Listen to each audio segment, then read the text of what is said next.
منظر ایک گرم موسم گرما کی صبح کہانی یہ ایک روشن اور گرم موسم گرما کی صبح تھی۔ موٹو اور پٹلو اپنے چھوٹے سے گاؤں میں صبح سویرے جاگ گئے۔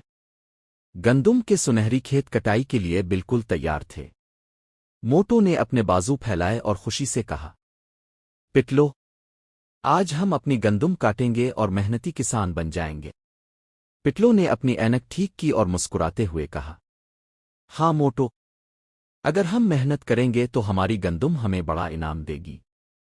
دونوں دوست اپنے اوزار اٹھا کر کھیتوں کی طرف چل پڑے۔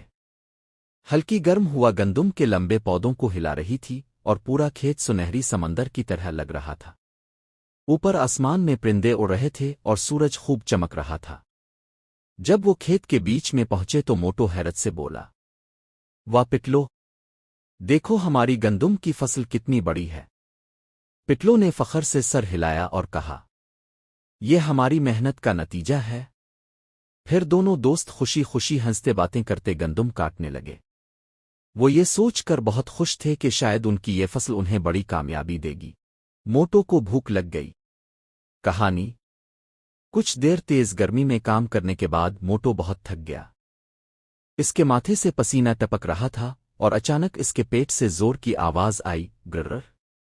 موٹو نے فوراً گندم کاٹنا بند کر دیا اور اپنا پیٹ پکڑ لیا۔ موٹو نے پریشان ہو کر کہا، پٹلو، لگتا ہے میرا پیٹ کھانے کے لیے آواز لگا رہا ہے۔ پٹلو ہلکا سا ہنسا اور بولا، موٹو، ہم نے ابھی تو کام شروع کیا ہے، تمہیں اتنی جلدی بھوک کیسے لگ گئی؟ موٹو نے کھیت کے پاس ایک درخت کی طرف اشارہ کیا۔ درخت کے نیچے ایک چھوٹی سی ٹوکری رکھی تھی جس میں مزیدار سموسے اور لڈو رکھے ہوئے تھے جو وہ دوپہر کے کھانے کے لیے لائے تھے۔ موٹو کی آنکھیں چمک اٹھیں۔ پٹلو، دیکھو، ہمارا کھانا ہمارا انتظار کر رہا ہے۔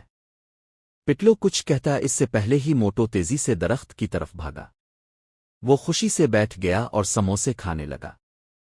پٹلو آہستہ آہستہ اس کے پیچھے آیا اور سر ہلاتے ہوئے بولا، موٹو، اگر تم ابھی سارا کھانا کھا لو گے تو بعد میں کیا کھائیں گے؟ موٹو نے منہ بھر کر مسکراتے ہوئے کہا، فکر نہ کرو پٹلو، کھانا ہی تو توانائی دیتا ہے۔ اچانک کچھ عجیب ہوا۔ پاس کھڑی گندم کی فصل ہلنے اور کانپنے لگی، حالانکہ ہوا بالکل بند ہو چکی تھی۔ پٹلو نے غور سے کھیت کی طرف دیکھا اور آہستہ سے کہا، موٹو، میرا خیال ہے کوئی ہمارے گندم کے کھیت میں چھپا ہوا ہے۔ دونوں دوست حیرت سے ایک